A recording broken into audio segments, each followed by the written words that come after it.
म्हणून माणसं कोल्हापूरच्या लोकांवरती प्रेम करतात, कोल्हापूरची लोकांनी प्रामाणिक असतात। आजपर्यंत कोल्हापूर जिल्ह्याच्या जनतेनं दिलेलं प्रेम माझ्या भावांच्या मुलापर्यंत, माझ्या मुलापर्यंत सुद्धा गेलेलं आहे। अजून किती पिढ्याला हे देतात, त्यांचं उपकार कसं फेडायचा हा प्रश्न येतोय।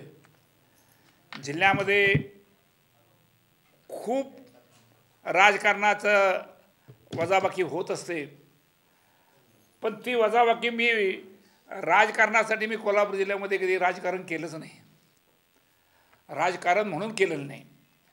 कोल्हापूर जिल्ह्याला प्रेमाखाटी, त्या प्रेमासाठी मी लोकांसाठी करत असतो। कुठे स्वतःचे धंदे सांभाळून मी राजकारण करतो, मी नुसतं राजकारण नाही कधी केलेलं। आता तुम्हासारखी लोक एवढं माझी प्रतिक्रिया घ्यायला आली, बस झालं की काय, आणि काय माडकार मिळवायचं, म्हणजे एवढी तुम्हासारखी लोक सुद्धा प्रेमाने येतात, काय एवढं मिळवलं की बस झालं की। म्हणजे ही जिल्ह्यातल्या माणसाची, कोल्हापूर जिल्ह्याची ही माणुसकी आहे। अशी माणुसकी मी सांगली जिल्ह्यात बी होतोच, सांगली जिल्ह्यातून कोल्हापूर जिल्ह्यात आलो आहे।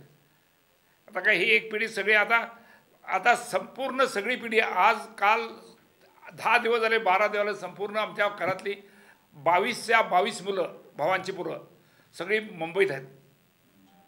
मला काय करायला लागत नाही हो, जे पूर्वी मी पेरले ते उगवायला लागले आता, त्यामुळे मला काय प्रतिक्रिया वगैरे देण्याची काही आवश्यकता नाही। भरभरून वटा भरून कोल्हापूर जिल्ह्यानं मला दिला आहे, तो संपायचा नाही। आणि काय कोल्हापूर जिल्ह्याच्या जनतेकडे मागायचं, जनतेला जे पाहिजे ते महाडिक अजून करून देईल, त्या बाबतीत काय मी कमी पडणार नाही। फक्त मला जनतेनं दीर्घायुष्य दिले, त्याची प्रचिती मी सगळ्या लोकांना करून देणार आहे।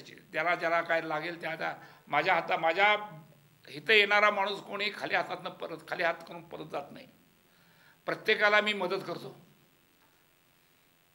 आणि स्वतःचे धंदे मी केलेत, राजकारणातनं कुठल्या मी पैसे कमवलेले नाहीत, स्वतःच्या कष्टाच्या घामाचे पैसे मी करून त्या कामातूनच मी मोठा झालो आहे। असं वाटतंय राजकारणाची? नाही, राजकारणाची दिशा बदलणार नाही। जे शेवटी चांगलं राजकारण असतं तेच टिकतं। टिकाऊ राजकारण हे माणसाच्या अपेक्षा कुठल्याही लोकांच्यावरती किंवा कार्यकर्त्यांनी मी त्याचं काम केलं म्हणून मला त्यानं काहीतरी मदत करावी ही अपेक्षा ठेवून माणसानं केलं की माणसाचं राजकारण टिकत नाही, त्यात स्वार्थ येतो। मी स्वार्थ ठेवून कधी राजकारण केलेलं नाही। अरे या जिल्ह्यानं दिलं, जिल्ह्यातनं मिळवले, जिल्ह्यासाठी गेलं तर काय बिघडलं, काय फरक पडतो ते? हा, हे माझं नाही, हे लोकांचं आहे।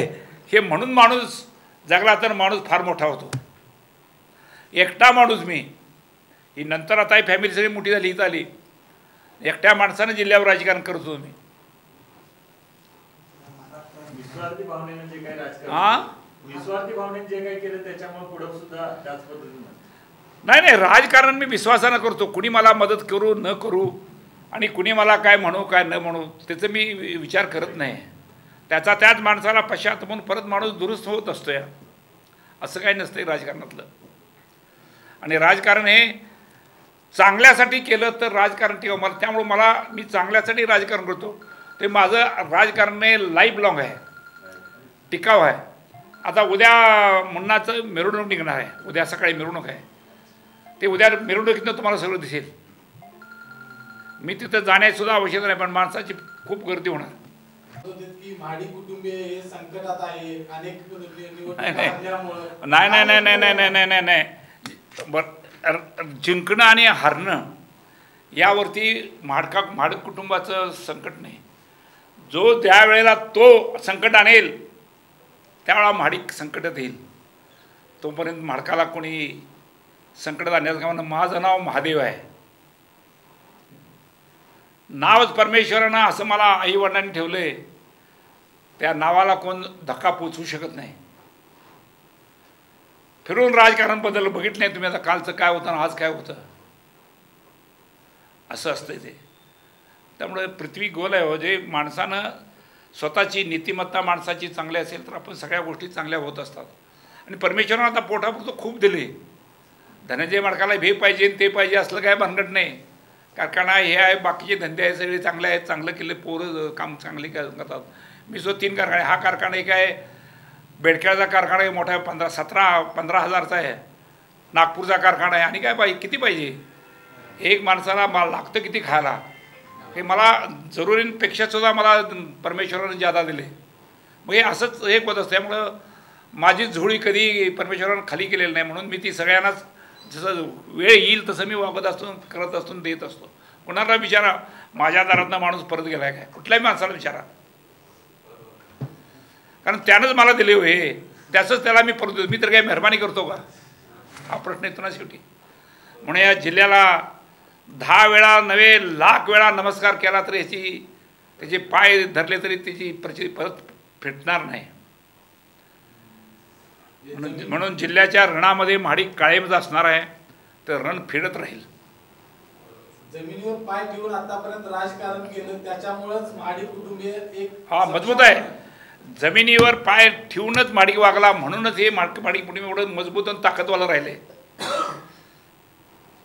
अजूनही महाडिक आता काही नाही, आता इलेक्शनला उभा राहायचं का नाही, राहायचं नाही, काय आता काम आहे, नको म्हणतो चालतो, पण आणि पक्षाने सांगितलं राहायला पाहिजे म्हणून राहिलो. परत आणि सगळ्या महाराष्ट्रात नाही देशामध्ये नाव झालं लोकसभेसाठी. हे सगळं अनपेक्षित होतं. हो, अनपेक्षित नाही, उभा राहायला चाललं होतं, पण उभा राहण्याचं का नाही का लोकसभेलाच परत 2 वर्ष 2.5 वर्षांनी उभा राहायचा हा प्रश्न एक होता ना.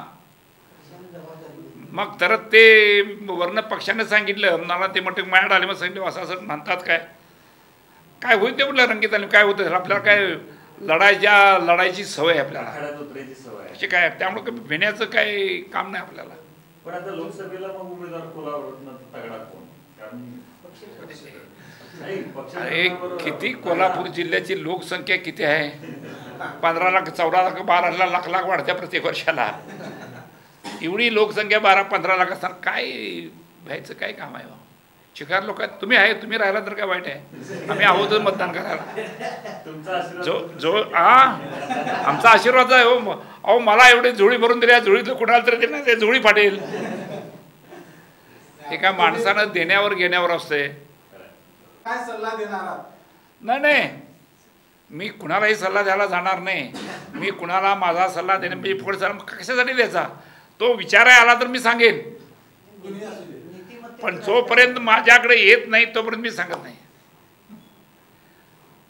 राजकारण करताना नेमकं कसं करावं, कारण कसं काही नाही राजकारण कसं करावं, राजकारण टिकाऊ काय आहे, एवढी शिकलेली मंडळी आहेत, यांना मी शिकवण्याची गरज नाही.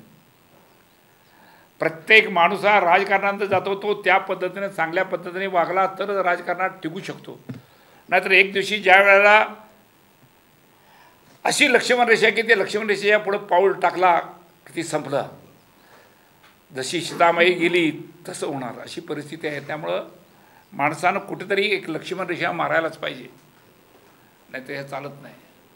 कोण दुसरा करेल काय, त्याला चांगलं करतात त्याला पाठिंबा द्यायचा, काय फरक काय पडतो. तुम्हाला किती पाहिजे हा प्रश्न येतो ना. माणसाला स्वतःच्या पोटापुरतं असलं की बस, याने काय पाहिजे माणसाला. आणि आमच्या आई वडिलांचे संस्कार एवढे जबरदस्त आहेत की दुसऱ्या कोणाचंही माणसाचं काही काढून घ्यायचं नाही, हे माहिती आहे. कधी काही घेणार नाही घरात आमचा कुठलाही भाऊ भावाची पोरं, कारण सगळ्यांना पुरेल एवढं परमेश्वरानं माझ्याजवळ मला दिलं. मी सगळ्यांना देऊ शकतोय भावाभावांना. मी दिलं तरी संपत नाही, मी भावाभावाचं वाटणी देत नाहीत, मी सगळं देऊन टाकत असतोय. मला किती लागणार आहे, आणि 10,000 कोटीची ही जी 1,000 कोटीची प्रॉपर्टी काय कामाची आहे. आता बेडकाळ कारखाना माझा 1,000 कोटीच्या वरचा आहे, 1,000 कोटीच्या वर मोठा कारखाना, 2 डिस्टिलऱ्या हे केलं, सगळं मोठंच गेले, ते कोजन बिजन सगळं मोठं आहे. वैयक्तिक सोडाचं राजकारण तुम्ही कधी केलं नाही. आपण बघतोय की जिल्ह्यामध्ये सोडाचं राजकारण केल्या कारणामुळे वैयक्तिकरित्या टार्गेट करण्याचा प्रयत्न माणूस नाही तर मनुष्य समाधानानं राहणार नाही आणि समाधानानं राजकारण करणार नाही. राजकारणात जेवढं प्रामाणिकपणानं समाधानानं करेल त्यामध्ये त्या माणसाचा मोठेपणा आहे, आणि त्या माणसाचा मोठेपणा तो चांगुलपणा त्यावरती जनता तुमच्यावरती प्रेम करते.